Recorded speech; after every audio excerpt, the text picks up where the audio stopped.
It was supposed to be just another normal day, but, things spiraled out of control way faster than I expected. Hi, I'm Sarah, 33 years old, and I guess you could say I'm here to talk about the day I, managed to mess everything up. I mean, it wasn't intentional. At least I didn't think it was at the time. Looking back now, though, yeah, I can see how I might have gone too far. So, it all started at a casual dinner party with friends, the type where everyone's relaxed, maybe had a couple of glasses of wine, and the conversation flows easily. My husband, Mike, was there too. He's 36, a little on the quiet side, and, not exactly the life of the party, if you know what I mean. But that's part of what I love about him. He's steady, reliable, and honestly the one who keeps things running in our household. Me, though? I'm the loud one, the one who loves cracking jokes, making people laugh, and, sometimes saying things I probably shouldn't. Anyway, we were all sitting around talking about work and family and, just life in general.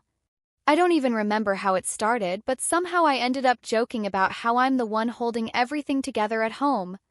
Yeah, Mike's great and all, I said, swirling my wine like I was on some talk show, but let's be real. He works and I do everything else. I'm basically the CEO of our house. I laughed. Some of our friends laughed too. But Mike? He just gave me this look, like he was trying to decide if I was joking or actually serious. And, I should have stopped right there, But nope. Instead, I kept going. I started listing all the things I thought I was doing, managing the bills, deciding on the kids' schools, handling our budget, all the important stuff. Except, here's the kicker, I'm terrible with money. Like, embarrassingly bad. I overspend, forget to save, and sometimes buy stuff just because it's shiny and looks cool. Mike's the one who's actually been keeping us afloat this whole time, quietly fixing my mistakes, but, I wasn't about to admit that. Not in front of everyone. Not while I was busy being the funny one. At some point, Mike interrupted me. Sarah, he said, his voice calm but with that edge that made my stomach drop. You act like I don't do anything, but let's not forget who's always cleaning up after your financial messes. Ouch. I could feel the air shift in the room, and everyone suddenly got really interested in their drinks. But instead of apologizing or, just shutting up, I doubled down. I laughed, awkwardly, and said something like, "Oh, come on, Mike. You're used to it by now. Relax, it's all in good fun." Except it wasn't fun. Not for him. His face tightened, and he didn't say anything after that. I could tell I'd hit a nerve, but I brushed it off, thinking he'll get over it. He always does. The rest of the evening was tense. Mike didn't say much after that. He smiled when someone asked him a question, nodded politely, but he was checked out. I mean, I noticed it, but, I didn't let it bother me too much at the time. I figured he's just being sensitive. It's not a big deal. When we got home, he went straight to bed without saying a word. And, instead of checking on him or trying to talk, I stayed up scrolling on my phone, convincing myself I didn't do anything wrong. He'll be fine, I thought. He always is. But, the next morning, things were different. I woke up to this weird, heavy silence in the house. Mike was already up, making coffee in the kitchen, but there was this coldness about him. Like, usually, even if we're a little annoyed with each other, there's still some warmth, But that day, nothing. I walked in and said, "Morning," all casual, but he didn't even look at me. Instead, he just said, "Morning," in this clipped tone and kept stirring his coffee like it was the most interesting thing in the world. So, I grabbed a mug and tried to act normal. But the tension was unbearable. Finally, he broke the silence. Sarah, I'm really tired of being the punchline. I froze mid-sip. What are you talking about? I asked, trying to play dumb. He put down his mug and turned to face me, and, the look in his eyes wasn't like anything I'd seen before. It wasn't just anger, it was hurt. "You're always making jokes at my expense," he said, his voice steady but with this underlying frustration. "You act like I'm just here to be the butt of your jokes, like I'm not doing my part." I opened my mouth to respond, but he kept going. "I work my ass off to keep this house running, Sarah. I pay the bills, I make sure everything's taken care of. And you just spend money like it's Monopoly cash and laugh it off like it's no big deal. Okay, ouch. That one stung. But instead of admitting he was right, I did what I always do when I feel cornered. I got defensive. Mike, come on, I said, waving him off. It was just a joke. Why are you blowing this so out of proportion?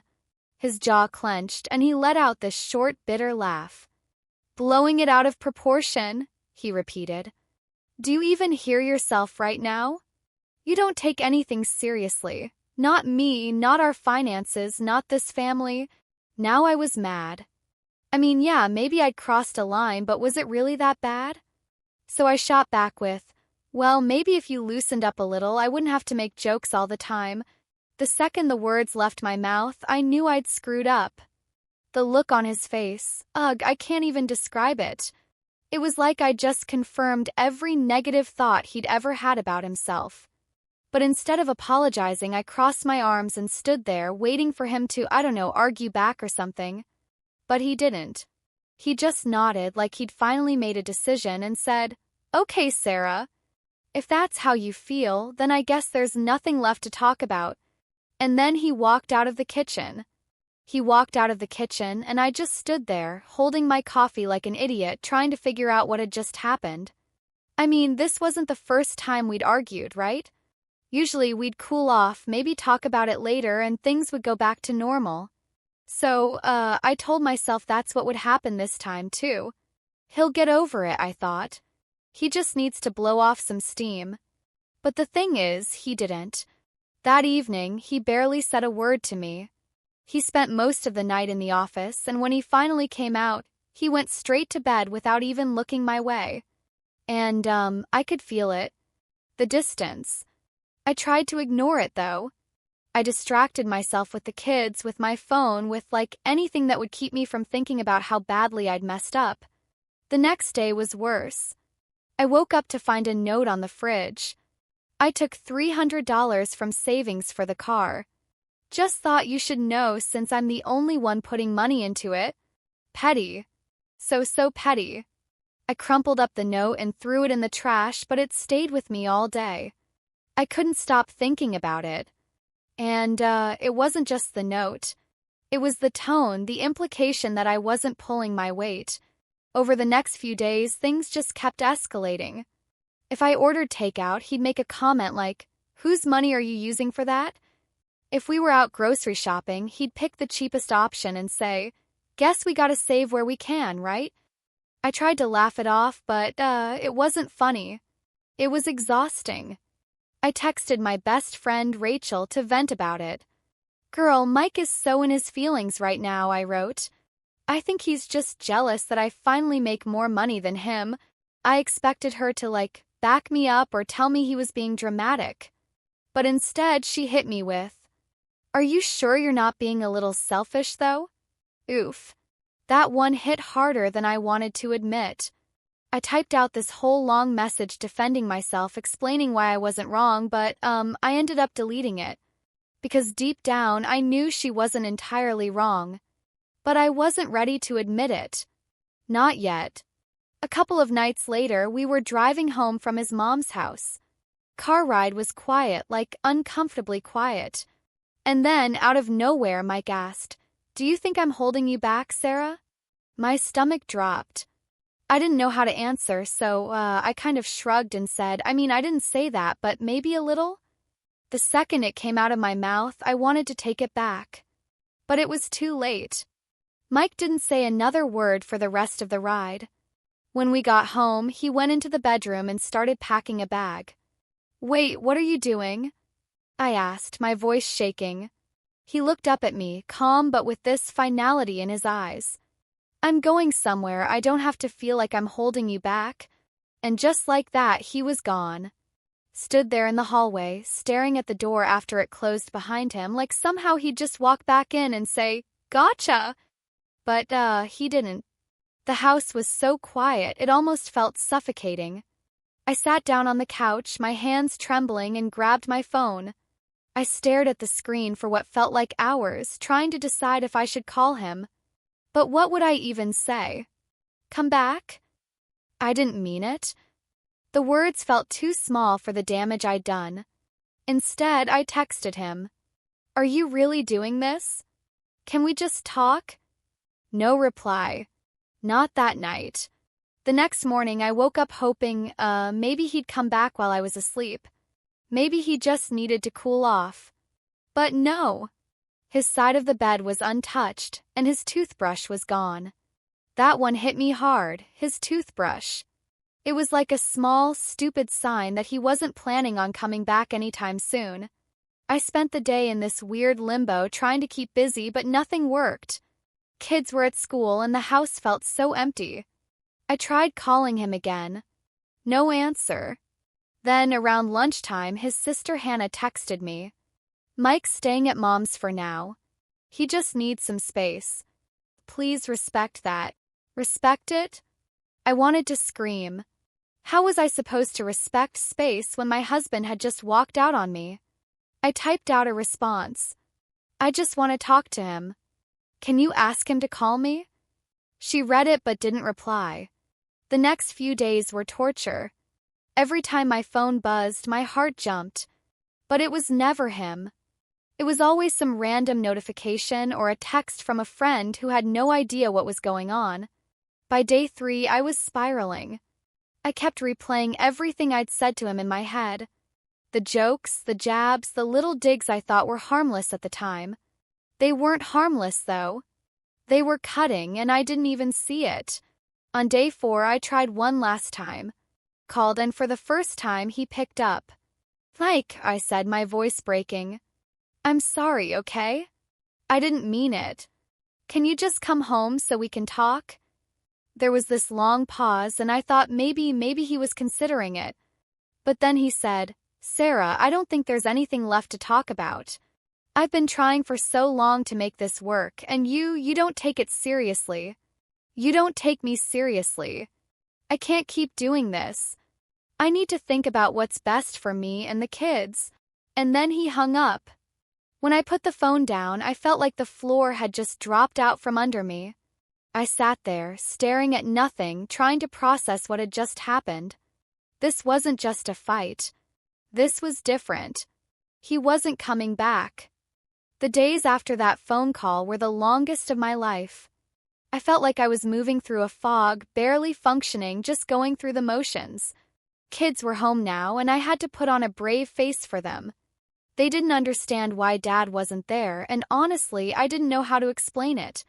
Where's Daddy? My youngest asked one night, her little face full of confusion. He's just staying at Grandma's for a little while, I said, forcing a smile.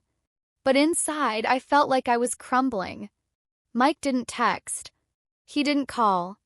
It was like he'd vanished. On the 5th day, I finally got a message. Not from him, but from his sister, Hannah. Mike is coming by this weekend to pick up the rest of his things. Please give him the space he needs. My stomach dropped. This wasn't just a break.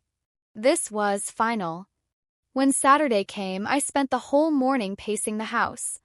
I kept telling myself to stay calm, to act like I wasn't falling apart inside. But every time I heard a car outside, my heart started racing. Finally, around 2 p.m., I heard his key in the lock. It used to be a sound that made me feel safe, you know? But now it felt like the sound of everything ending. I stood in the hallway as he walked in, carrying an empty duffel bag. He didn't look at me, just nodded and headed straight for the bedroom. Mike, I said, my voice barely above a whisper. He didn't stop. Mike, can we talk? I tried again, following him into the bedroom. He was quiet as he started packing his things, carefully folding his shirts and placing them in the bag. It was so methodical, so detached. You're really doing this? I asked, leaning against the doorframe. You're just going to pack up and leave? He finally looked up at me, his face calm but tired. Sarah, I've already left, he said quietly. That hit me harder than I expected. I messed up, okay? I know I did, I said, stepping closer to him. But can't we just, I don't know, fix it? Start over. He sighed, zipping up the bag. I've given you so many chances, Sarah. I've tried to talk to you to make you see how your words and actions affect me, but you never listen. You just brush it off every single time. I can't keep doing this. It's not fair to me, and it's not fair to the kids. I felt tears welling up in my eyes, but I refused to let them fall. So that's it? I asked, my voice shaking. You're just giving up on us? He paused, looking at me for what felt like forever. I'm not giving up, he said finally. I'm just choosing myself for once. He picked up the duffel bag, slung it over his shoulder, and walked toward the door. I followed him, desperate to say something, anything that would make him stay. Mike, please, I said, my voice breaking. I'll change, I swear. Just don't leave. He stopped at the door and turned to face me. His expression softened for a moment, but then he shook his head. I hope you do, Sarah. I really do. But I can't wait around anymore. And then he walked out. The silence that followed was deafening. I stood there for what felt like hours, staring at the door, hoping he'd come back. But he didn't. When I finally moved, I sat down on the couch, feeling like the air had been knocked out of me. The weight of everything hit me all at once, the jokes, the arguments, the moments I'd taken for granted. This wasn't just about what I'd said at that party. It was about all the little things I'd done over the years, all the ways I'd chipped away at his patience and his love. And now it was too late to fix it. The hours after Mike left felt like they stretched on forever. I sat on the couch, staring at the spot where his shoes used to be lined up neatly by the door. The house felt too big, too empty without him there. I tried to distract myself, cleaning, scrolling through my phone, even watching a dumb reality show, but nothing worked. My mind kept replaying everything he'd said, every moment I had brushed off, every chance I had to make things right but didn't. Kids came home later that evening, full of energy and stories about their day. I forced a smile and listened, but my mind was somewhere else. Every time they asked about Mike, I felt this sharp pang of guilt. "Where's Daddy?" my youngest asked, her little voice so innocent. He's staying with Grandma for a bit," I said, trying to sound casual. "But he'll see you soon, I promise." It wasn't a promise I could keep, but I needed to believe it myself. The next day, I woke up to an empty bed again. The loneliness was crushing, but what hit harder was the realization that this wasn't just about me anymore. Mike wasn't just my husband, he was their dad. And now, because of me, our family was fractured. I tried calling him again, but it went straight to voicemail. I left a message this time, my voice trembling. "Mike, it's me. I just wanted to say I'm sorry. For everything. I know I've been selfish, and I know I've hurt you. I wasn't thinking about how my words would affect you, and I'm so sorry. Please just call me back when you can." I hung up, but deep down I knew it wasn't enough. An apology wasn't going to fix this.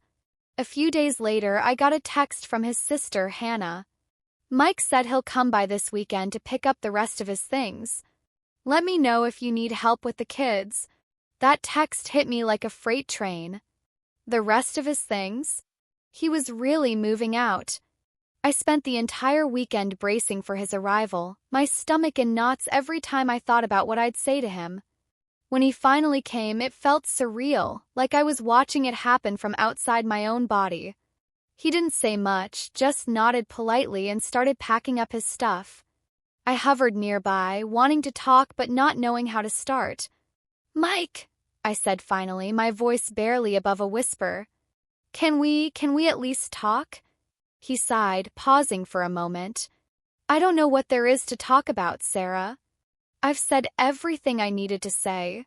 "But I haven't," I blurted out. "I know I've been awful. I know I've taken you for granted. And I swear I'll do better. I'll change." He looked at me, his expression softening just slightly. "I hope you do, Sarah. I really do. But I can't wait around for that anymore." And then he walked out. It's been weeks now, and the house still feels empty without him. I've tried to keep busy to focus on the kids and work, but nothing feels the same. I've spent a lot of time thinking about what went wrong, what I did wrong. Truth is, I was selfish. I put my pride above everything else, and I didn't see how much it was costing me until it was too late.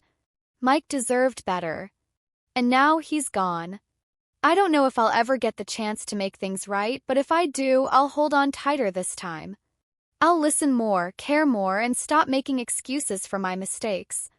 But for now, all I can do is sit with the weight of my regrets and try to be better, not for him, but for myself and the kids. Maybe someday I'll get it right.